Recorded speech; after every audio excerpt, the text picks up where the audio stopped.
살아계시며 우리와 함께 하시는 우리의 아버지 되시는 하나님 참으로 감사합니다. 이 아침에 우리로 하나님의 말씀을 보게 하시고 듣게 하시며 그 말씀을 깊이 묵상하게 하시며 말씀대로 살게 하시니 감사합니다. 세상의 분주함과 세상의 생각을 잠시 내려놓고 하나님이 주시는 은혜와 소망을 듣게 하여 주옵소서. 그 은혜를 보게 하여 주옵소서. 그 은혜를 만지게 하여 주옵소서.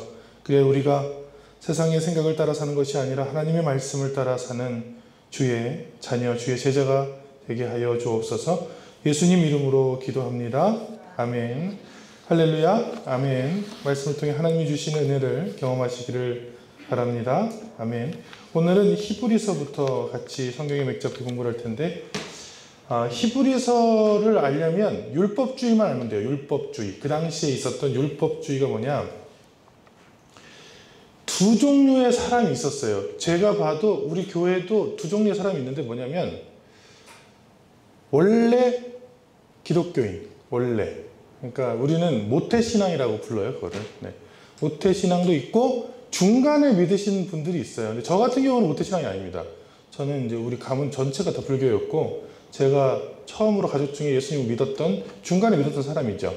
근데 성경도 잘 들여다보면 모태신앙이 있고 이제 이방인 그리스도인이 있어요. 모태신앙은 원래 유대인이에요. 태어날 때부터 하나님을 믿고 성경, 구약성경이지만 구약성경 말씀을 믿었던 사람들이 있고 그 다음에 중간에 전도를 해서 이방인인데 예수님을 믿게 된 사람들이 있었잖아요. 근데 그 중에 유대인 얘기예요. 유대인들이 자신의 정체성이 파괴되는 사건을 맞이하는데 뭐냐면 70년에 예루살렘과 예루살렘 성전이 파괴가 돼요. 그때 오히려 성전이 파괴되니까 그 온 유대인들이 율법으로 돌아가자. 왜냐면 성전은 없어졌으니까 이제. 율법으로 돌아가자 해서 학자들이 생겨나기 시작하고 율법을 연구하기 시작하고 율법을 보기 시작하거든요. 그때 그리스도인들이 흔들렸어요.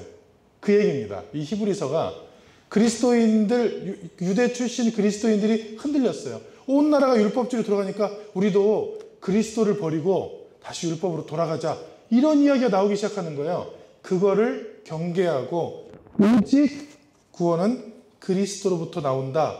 그걸 얘기한 게 히브리서예요. 그러니까 어떤 성경이라는 것은 그 성경의 상황을 알면 더 깊이 이해될 수 있는 거예요. 왜 이름이 히브리서일까?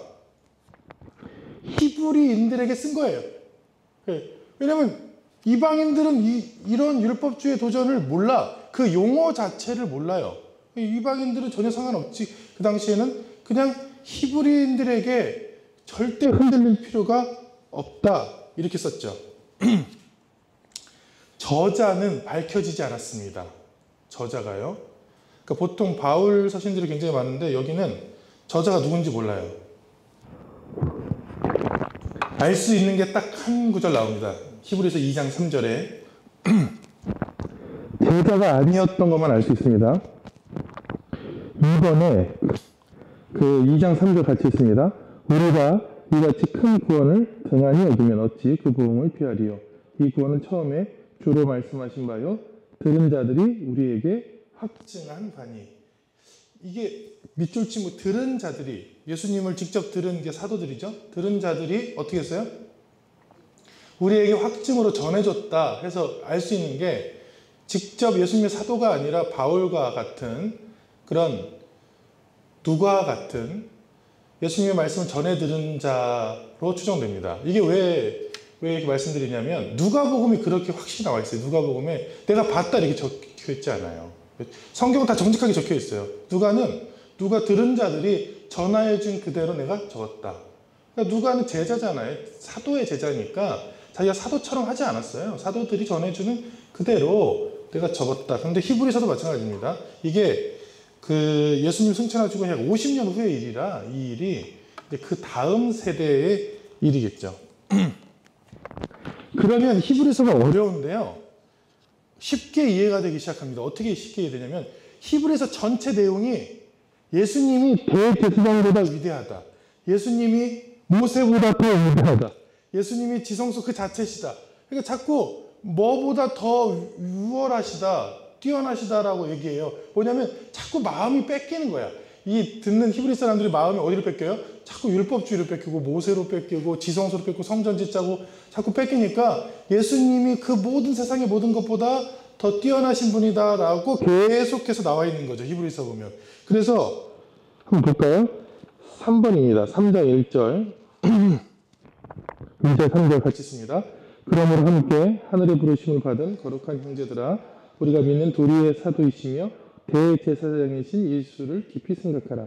그는 자기를 세우신 이에게 신실하시기를 모세가 하나님의 온 집에서 한 것과 같이 하셨으니 그는 모세보다 더욱 영광을 받을 만한 것이 마치 집 지은 자가 그 집보다 더욱 존귀함 같으니라. 이런 말씀을 한 이유를 이제 알죠. 뭐냐면 대제사장 그리고 멜기세덱, 모세, 구약 성경에 나오는 많은 사람들에게 마음을 빼앗긴 그리스도인들이 쓰기를 아니 그냥 예수님 자체가 영적인 대제사장이고 모세보다 더 영광 받으시는 분이고 모세는 집이라면 예수님은 건축가시고 이것들을 설명했는데 굳이 다른 성경에는 이런 말이 안 나와요. 다른 성경에는 대부분 이방인들이나 많은 사람들이 썼기 때문에 이런 말을 할 필요가 없는데 딱 유대인들. 그래서 저는 교회에도 신앙을 오래 했는데 신앙생활을 오래 했는데 그 신앙생활을 오래 한 게 오히려 영적으로 발목을 잡는 것도 있을 수 있겠다. 이 히브리서 보면 뭐냐면 그 신앙을 했던 것들이 다 바뀌지 않는 기준이 돼가지고 그 기준이 더 중요한 거예요. 예수님보다. 그래서 제가 그 교회에서 많이 섬길 때에 질문한 적이 있어요. 이걸 왜 하냐? 예를 들면 뭐 송구영신 예배 때 뭐 성찬식을 해야 되는데 그래서 성찬식을 왜 하냐? 근데 답변을 못 해요. 왜? 그냥 의뢰하던 거다. 그러니까 의뢰하던 게 뭐냐? 그게 하나님의 영광을 위해서 하는 거냐? 예수 그리스도를 찬양하기 위해서 하는 거냐? 그냥 멋있어 보이죠? 이게 좋잖아, 행사. 근데 그런 게 너무 많아요. 예수님 자체가 찬송받고 찬양받는 게 아니라 그냥 그 의뢰하던 그 율법이라 하죠. 율법들이 교회에 굉장히 많다. 그런데 그 히브리서는 그 모든 것들을 무너뜨리고 예수님 자체가 율법 그 자체이시다. 이렇게 얘기합니다. 4번에 보면 예수 그리스도가 대제사장보다 더 우월하다. 5장 10절 말씀 밑줄 쳐놨는데 같이 있습니다. 하나님께 멜기세덱의 반차를 따른 대제사장이라 칭하심을 받으셨느니라. 자꾸 지금 예수님을 뭐라고 표현해요? 히브리서는? 제사장도 아닙니다. 더 큰 예. 왜 계속 하는 거예요? 왜? 이 사람들의 대제사장 말에는 껌뻑 죽으니까 즉 천주교를 보세요. 자기가 죄가 있어요. 그럼 죄를 누구한테 고백합니까? 예수님에게 직접 고백합니까? 아니면 누가 사람한테 고백하죠? 가서 그 신부님한테 고백하잖아요. 근데 율법주의도 마찬가지잖아요. 다 자기 죄를 누가 사해 주는 거예요? 대제사장이 가지고 들어가서 기도해 주잖아요. 그러니까 자꾸 사람을 의지하니까 이 히브리서는 사람을 의지할 필요가 없고 예수님 자체가 멜기세덱이라는 것은 하늘의 이런 뜻입니다. 하늘 신비로운 인물이에요. 성경에서 나오는. 하늘의 대제사장님이신데 왜 인간을 따르느냐 이렇게 얘기하는 거예요. 저는 사실 이단이 이해가 안 가는 게 이단들은 전부 교주가 있잖아요. 근데 사람을 뭐로 따라요? 하나님을 믿고 예수님을 따르는 거지 왜 사람을 따라요? 사람은 어차피 늙고 죽잖아요. 근데 그런 일들이 그 당시에도 있었다. 다음 페이지 5번에 보면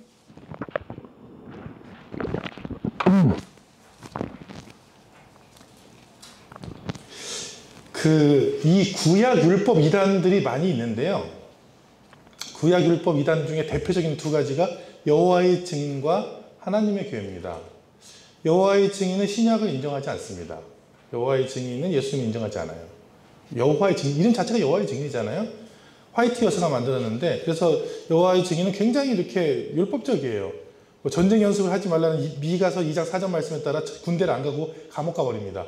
핏째 먹지 말라는 그 성경 다 지켜요. 그냥 율법. 그래서 같이 식사해 보면 뭐 이렇게 날 것을 안 먹습니다. 그래서 내가 얘기해. 야, 익힌 거에도 피가 다 있다. 피가 뭐 어차피 헤모글로빈 아니야.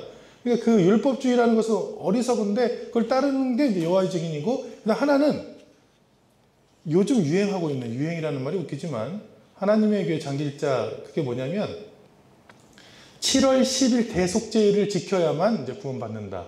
뭐 그런 거예요. 근데 나는 왜 2000년이 지나가지고 예수님이 이미 다 그걸 다 율법을 완성하셨는데 2000년이 지나서 율법주의 이단이 되는지 모르겠으나 많은 사람들은 율법주의를 좋아합니다. 싫어할 것 같죠? 자유자는 적어요. 속박돼서 사는 사람들이 많습니다. 여러분 자유주의 나라가 많습니까? 아니면 사람들이 독재에서 그 독재에서 핍박받는 나라가 많습니까? 세상에. 소련, 터키는 대통령 20년 동안 안 바뀌어서 지금도 이긴 것 같아요. 이번에 선거했는데. 여러분 독재, 군주 밑에서 억압받는 사람이 많아요? 자유로운 나라가 많아요. 억압받는 나라가 훨씬 많아요. 그러니까 인구가 70억인데도 자유를 누리는 사람들은 굉장히 소수에 불과해요. 복음이 들어간 나라. 하나님께서 다스리는 나라들이 자유를 얻죠. 웬만한 나라들은 그런 자유가 없어요. 그러니까 이런 속박. 근데 오늘 이 페이지 5번에 보면 성소주의, 성전과 성소, 지성소에 사람들이 확 얽매여 있어요. 그 당시에. 그러니까 10장 19절 같이 있습니다. 그러므로 형제들아 우리가 예수의 피를 힘입어 성소에 들어갈 담력을 얻었나니. 자꾸 이 얘기를 해야 돼. 이 사람들은 성소, 지성소, 아유 우리는 성소에 못 들어가잖아요. 제사장만 들어가잖아요. 하니까 아니 예수님의 피를 통해서 들어갔잖아 하고 10장 20절 같이 있습니다. 그 길은 우리를 위하여 휘장 가운데로 열어놓으신 새로운 살 길이요 휘장은 곧 그의 육체니라. 여기서 설명을 드립니다. 휘장은 베일이죠. 베일. 영어로 하면 베일, 커튼, 베일인데 성소와 지성소로 구분했죠. 근데 예수님이 십자가에서 돌아가시자 성소 휘장이 위에서 아래로 찢어졌다. 이 표현하는 거죠. 아니 우리가 누구나 예수님의 이름으로 하나님의 그 지성소에 들어갈 수 있다. 그래서 예수님이 몸을 찢으셔서 우리를 다 들어오게 하셨다. 그 설명을 지금 히브리서를 통해서 하고 있는 거죠. 그래서 결론이 뭐냐? 6번. 믿음이 중요하다. 예수님을 믿는 믿음이 11장 1절 2절은 역사입니다. 같이 있습니다. 믿음은 바라는 것들의 실상이요 보이지 않는 것들의 증거니 선진들이 이로써 증거를 얻었느니라. 그러니까 믿음의 조상들이 믿음으로 구원을 받는 이야기를 11장에서 계속합니다. 아브라함이 뭐 다윗이 그래서 믿음장이라고 그래요. 믿음장. 결론입니다. 12장 2절 같이 있습니다. 믿음의 주요 또 온전하게 하시는 이 예수를 바라보자. 그는 그 앞에 있는 기쁨을 위하여 십자가를 참으사 부끄러움을 개의치 아니하시더니 하나님 보좌 우편에 앉으셨느니라. 믿음의 주요 온전하게 하시니 예수님을 바라보면 된다. 이 결론이 끝났습니다. 제가 이제 밑에 히브리서를 보는 3중 구조, 히브리서가 길거든요. 그 보는 세 가지 구조를 해놨는데 이렇게 되어 있습니다. 1번, 예수님은 율법과 대제사장보다 우월하다, 뛰어나다가 4장입니다. 히브리서에. 두 번째, 2번, 예수님으로 말미암아 지성소, 성소와 지성소로 나아갈 수 있다. 이게 10장까지 말씀입니다. 예수님 믿음으로 지성소로 들어가 구원을 받자. 이게 믿음으로 구원받자. 이게 나머지. 그래서 히브리서는 짧게 얘기하면 이렇게 세 가지로 되어 있다. 듣는 사람이 듣고 다 알고. 이방인들은 들으면 무슨 얘기인지 몰라요. 이방인들은 지성소가 뭔지도 모르고 대제사장이 누군지 만나본 적도 없으며 뭐 잘 모르잖아요. 근데 이거는 믿는 사람들, 그 당시 믿는 사람들에게 한 그런 말씀입니다. 3페이지 야고보서 하겠습니다. 야고보서. 여러분, 야고보서, 베드로 전후서, 유다서, 요한 1, 2, 3서를 공동서신이라 합니다. 공동서신 혹은 일반서신. 근데 그러면 다른 서신은 뭐냐? 바울서신이에요. 다른 말씀 책들은, 말씀 서신들은 다 바울서신인데 바울서신이 아닌 이 말씀들을 뭐라고 한다고요? 일반서신. 일반서신이라고 하고 공동서신이 하는데 여기에서 우리가 영어 공부를 하나 해야 돼요. 한 단어만 공부를 해야 됩니다. 영어 공부. 목사님 왜 공동서신은 알겠는데 뭐 특별한 교회가 아니고 공동으로 일반서신은 뭡니까? 이 제너럴이라고 하는 이 일반, 우리가 번역한 일반이 제너럴이 일반이 아니에요. 그러니까 우리 학생들이 제너럴을 일반으로 뭐 대중의 뭐 일반에 이렇게 하는데 그것도 맞죠. 근데 진짜 영어에 들어가 보면 제너럴은 일반이 아니에요. 여러분 한번 제가 여기 제너럴 하스피털 무슨 병원일까요? 미국에 갔어요. 제너럴 하스피털이에요. 그 병원을 뭐라고 하냐면 대중병원, 공공병원이라 합니다. 제너럴이니까 일반일 것 같죠. 그러니까 제너럴은 일반이라는 뜻도 있지만 실제로는 두루 모두란 뜻이 있어요. 제너럴의 뜻이. 그래서 제너럴이 붙어 있는 영어는 우리는 그냥 한국 사람이라 일반 일반 서신 이렇게 번역한 거는 잘못 번역한 거예요. 제가 보기에 신학자들이. 일반 서신은 그냥 사전 찾아서 번역한 거예요. 제너럴 성경이라는 것은 무슨 뜻이냐? 모든 사람들이 공공으로 두루두루 한다. 그러니까 공동서신과 제너럴 일반 서신이 같은 말이에요. 네. 이게 가톨릭 에스피틀, 그 다음에 제너럴 에스피틀이라고 적혀 있는데, 가톨릭과 제너럴은 같은 말입니다. 가톨릭은 로마 말이고, 제너럴은 영어인데, 같은 말인데 우리나라에 따로따로 번역되어서 헷갈리게 해요. 공동서신이자 일반서신입니다. 그러면 목사님들은 알지만 성도님들은 아니 왜 공동서신이라고 하고 일반서신합니까? 같은 말이라고요. 그게 공공이 모두가, 그러니까 특정한 에베소 교회에 보낸 게 아닙니다. 이건 다 누구한테 보낸 거야? 모두에게, 모든 그리스도인들에게 보냈다 해서 공동서신 혹은 일반서신이다 한다. 저자가 재밌습니다, 여러분. 저자가요, 야고보인데요. 야고보가 7명 나옵니다. 여러분 성경에, 신약 성경에 야고보가 7명 나옵니다. 그 중에 누구 야고보냐? 예수님의 동생입니다. 친동생이에요. 예수님의 친동생 남자가 4명 있는데 그 중에 하나입니다. 그래서 이 야고보를 따라가면 너무 재밌는 게, 마가복음 3장 6장에 보면 예수님이 미쳤다고 잡으러 왔어요, 야고보가. 그러니까 그때는 예수님을 안 믿었어. 우리 큰 형이 왜 그래? 이렇게 했어요. 근데 또 성경을 따라가 보면 이 야고보가 고린도후서 15장에 보면, 고린도후서에 보면 부활을 본 사람으로 나옵니다. 거기에. 그러니까 부활의 예수님을 목격한 사람 이름으로 야고보가 나와요. 부활을 봅니다. 사도행전 1장 2장에 가보면 성령 강림 사건에 성령 받습니다. 그러니까 그 세 가지 장면을 보면 이거에 안 믿다가 부활의 예수님을 만나고 성령 받고 제자가 됐어요. 그리고 1번 순교자가 누구냐? 이 사람입니다. 교회 전체 스데반 집사를 빼고 사도 중에서 1번 순교자가 야고보, 칼로 죽었어요. 그러니까 많은 사람들이 야고보서를 보면서 예수님의 동생이라는 생각을 안 하는데, 이게 얼마나 은혜가 되는 말씀이냐면 자기 가족이에요. 그리고 성경에 심한 말을 써놨어요. 친족들이, 가족들이 예수님을 붙들러 왔는데 이는 그가 미쳤다 하밀러라. 마가복음에 있습니다. 그러니까 미쳤다고 생각했어요, 예수님이. 근데 그 사람들도 예수님의 제자가 돼서 왜 믿었느냐? 부활과 성령을 경험했기 때문입니다. 그러니까 이게 얼마나 우리는 보지 않고 예수님 믿는 사람들의 은혜입니까? 이 교리가, 이 성경이 맞나? 미친 거 아닌가 생각할 수 있는데, 그 사람들이 말씀을 듣고 은혜를 받고 성령을 체험하면 이 야고보의 마음이 이해되는 거예요. 처음에는 이상하다 했는데 이게 진짜 하고 순교하는 것까지. 그래서 저자가 예수님의 동생이다. 누구한테 썼느냐? 3페이지 3번. 같이 있습니다. 하나님과 주 예수 그리스도의 종 야고보는 흩어져 있는 12지파에게 보낸 하나. 12지파는 이제 진짜 12지파가 아니라 영적인 12지파. 12지파라면 이스라엘 모든 사람이다, 이런 뜻입니다. 했고, 여러분 잘 알듯이 야고보서는 믿음에 대해서, 행함이 있는 믿음에 대해서 4번, 시험당할 때 진짜 믿음 분간할 수 있다. 이게 시험당하는 사람들이 썼거든요. 같이 있습니다.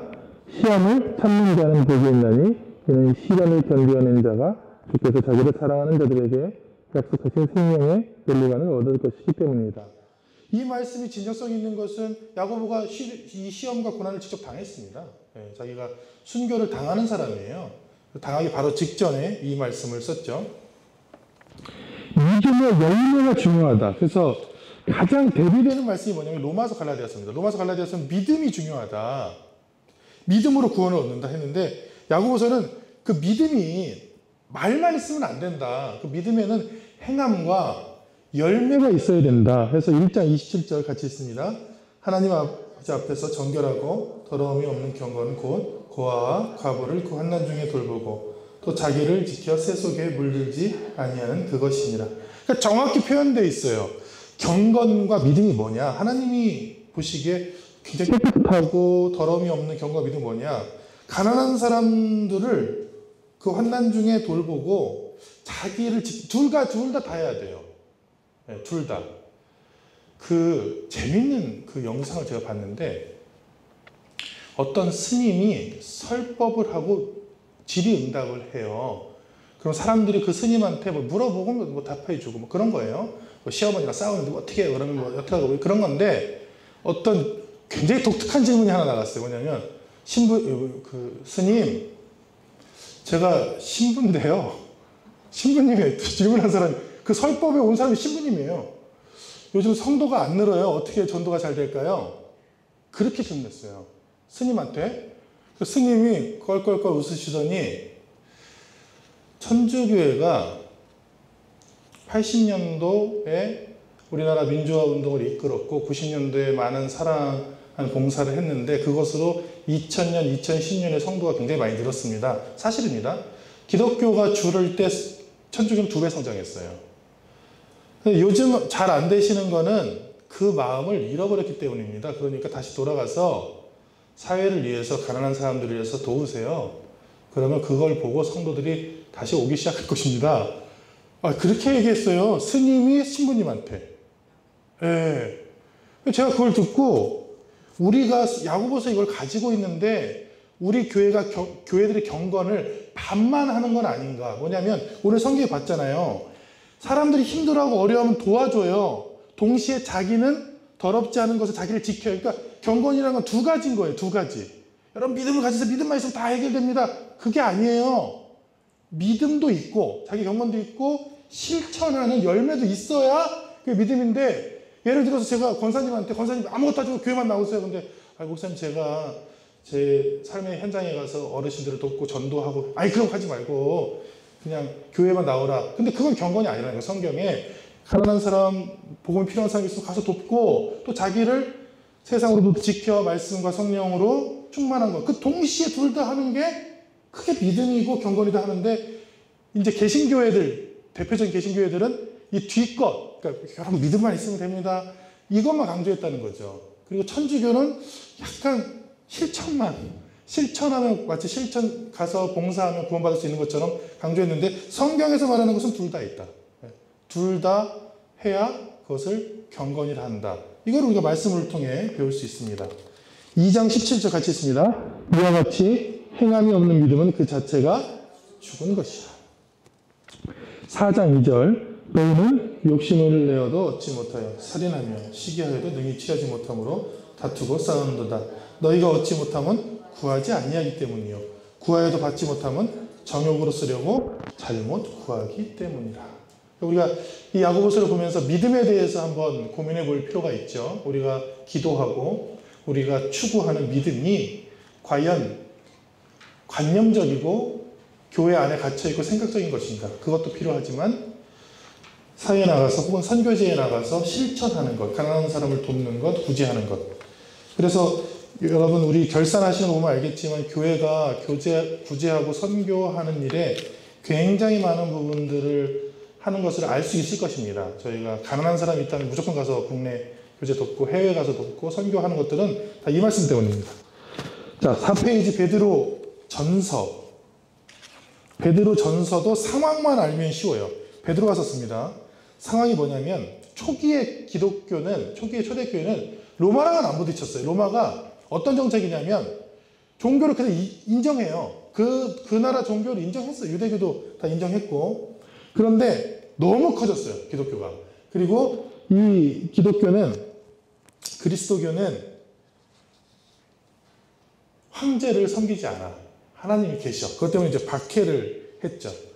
박해를 받는데 네로부터 시작해서 황제 10명이 지나갈 때까지 박해를 받았어요.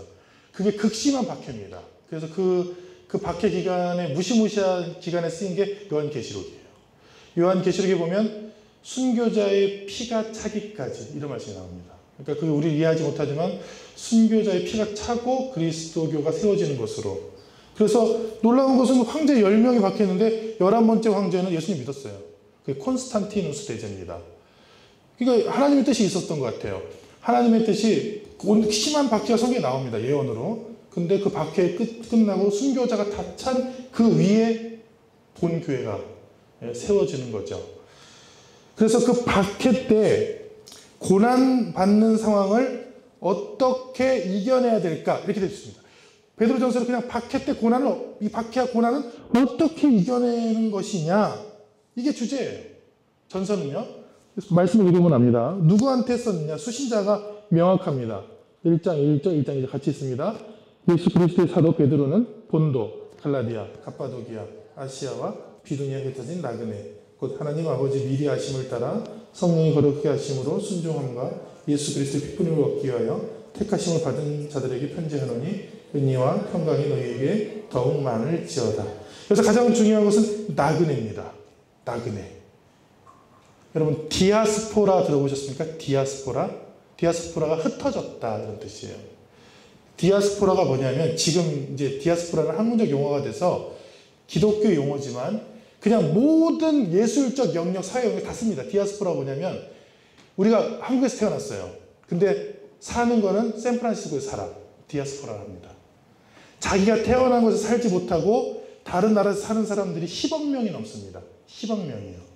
근데 그걸 스스로 한 사람도 있고, 스스로요. 그리고 강제로 나라가 뺏긴다든지 난민이 돼서. 그래서 디아스포라 예술 이러면 뭐냐? 쫓겨난 사람, 이주한 사람, 베트남에서 태어났는데 우리나라 사는 사람들만 대상으로 그림을 그리거나 그 시를 쓰거나 하는 사람들을 디아스포라 예술이라고 해요. 근데 그 디아스포라가 이 단어입니다. 나그네. 뭐냐면 왜 나그네를 했어요? 핍박받아서 예루살렘에 쫓겨났어요. 이 사람들이 다 쫓겨나서 뿔뿔이 흩어졌어요. 그 사람들에게 쓴 겁니다. 그러니까 우리가 원해서 여기 사는 게 아니에요. 우리가 원해서 여기 사는 게 아니라고요. 그 사람들에게 위로를 준 건데 제가 외국에서 목회를 했으니까 근데 외국에 사는 사람들은 그런 마음이 있어요. 아무리 거기가 좋아도요. 미국이 아무리 좋고 유럽이 좋고 막 캐나다가 좋아도 외국에서 사는 사람의 마음에는 나그네라는 마음이 있고 정말 고민합니다. 거기가 정말 좋거든요. 살기가요. 비교적 좋아요. 근데 돌아갈까? 이렇게 생각합니다. 왠지 아십니까? 나그네이기 때문입니다. 자기 고향에 살지 않으니까 우리 마음의 한켠에 애들 다 키우면 갈까? 살까? 근데 우리는 뭐 그렇게 고민 안 하죠. 여기 살면서 여러분 뭐 고민합니까? 외국 기분 나쁜데 지금 저쪽 다른 데 가서 살까? 이렇게 생각 안 하잖아요. 근데 나그네들은 내가 왜 나그네 삶을 살까? 고향에 돌아갈까? 그렇게 사는데 지금 이 베드로 전서가 나그네들한테 쓴 거예요. 나그네들한테 너무 힘들잖아. 내가 왜 여기서 살아야 돼? 나는 지금 아니면 한국에 살지만 이런 상황에 있는 사람들 있죠. 내가 전혀 예측하지 못한 상황이에요. 지금 내 삶이 왜 이렇게 됐을까? 내가 왜 여기서 이렇게 뿌리를 내리고 자리 잡았는데 여기 내 땅이 왜 아닌 것 같지? 하는 그런 고통과 환난 아니면 고민에 있는 사람들에게 쓴 성경이다. 주제는 베드로전서를 읽으면 됩니다. 3번 4장 12절 13절 같이 있습니다. 사랑하는 자들아 너희를 연단하려고 오는 불시험을 이상한 일 당하는 것 같이 이상히 여기지 말고 오히려 너희가 그리스도의 고난에 참여하는 것으로 즐거워하라. 이는 그의 영광을 나타내실 때에 너희로 즐거워하고 기뻐하게 하려 함이라. 이게 주제입니다. 왜 이렇게 왜 내가 고난받지? 하지 말고 그게 다 하나님께서 훗날에 칭찬하시고 영광스럽게 하실 선물이 기다리고 있는 하나님의 계획이다. 그래서 운명론은 맞지 않습니다. 그리스도교는. 그러니까 뭐냐면 조상의 묘를 잘못 써서 난 재수없게 이렇게 이게 다 안 맞아요. 기독교는. 이게 뭐냐면 고난과 흩어짐도 성경 보면 다 하나님의 뜻이에요. 나그네 된 것도 하나님의 뜻, 박해받는 것도 하나님의 뜻, 순교하는 것도 하나님의 뜻이에요. 그래서 이 성경은 다 하나님의 뜻입니다. 우리가 당했던 그 고난들 있죠? 막 이주했던 경험 있죠? 그 전부 다 하나님의 뜻이에요. 그거는 내가 한 게 아니에요. 재수가 없는 것도 아닙니다. 하나님의 계획 가운데 고난에 참여하는 것을 즐거워하고 훈련받아서 훗날에 하나님 나라 들어갈 때 오히려 유익하게 될 것이다. 이렇게 돼 있어요. 그게 베드로전서의 주제입니다.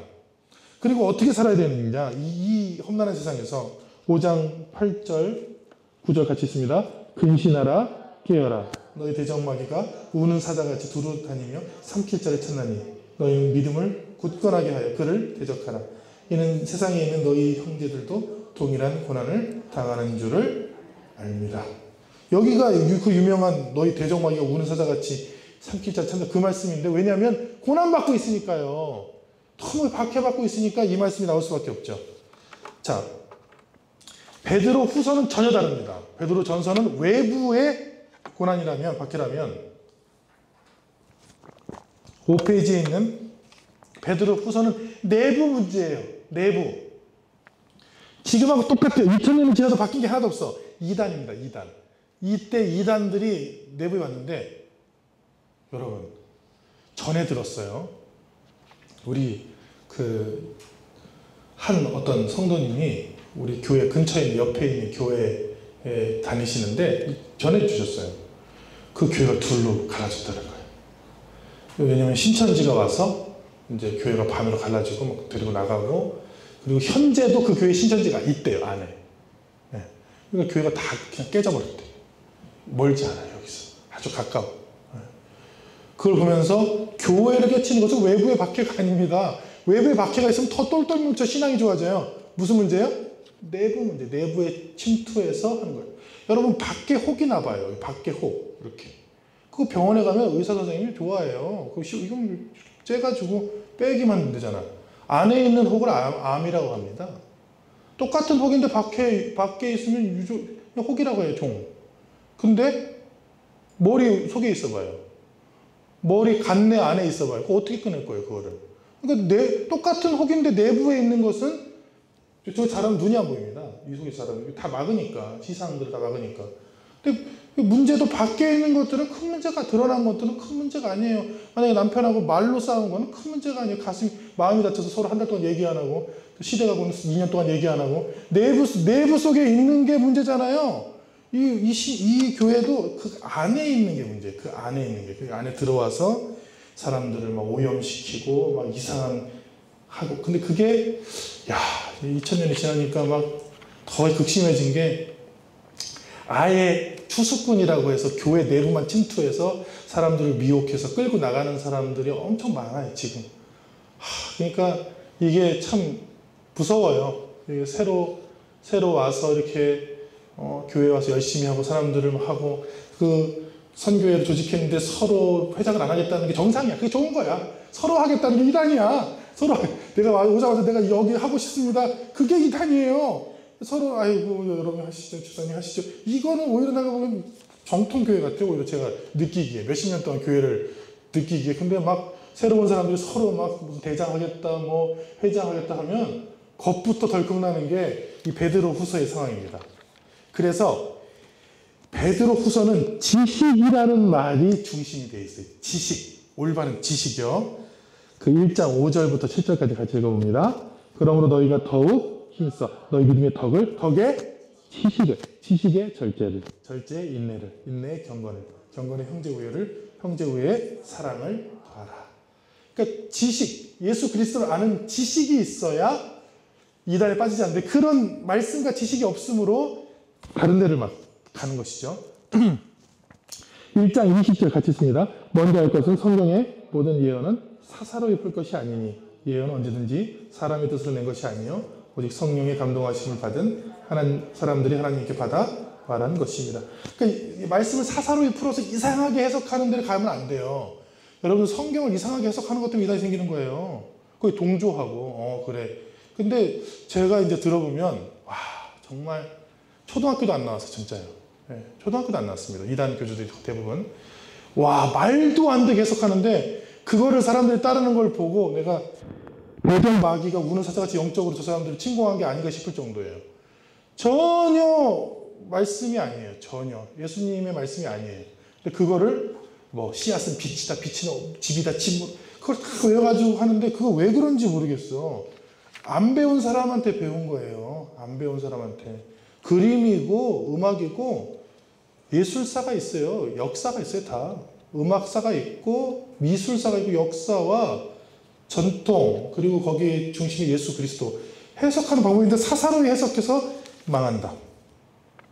3번 거짓 교사, 거짓 지식을 경계하라.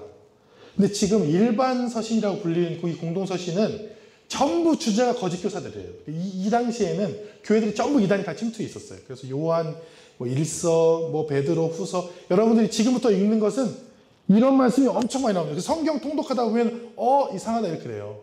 왜냐면 저 뒤로 가서 계속 똑같은 말씀이 나와. 뭐 거짓 교사들이 침투해서 적그리스도가 출현할 것이다.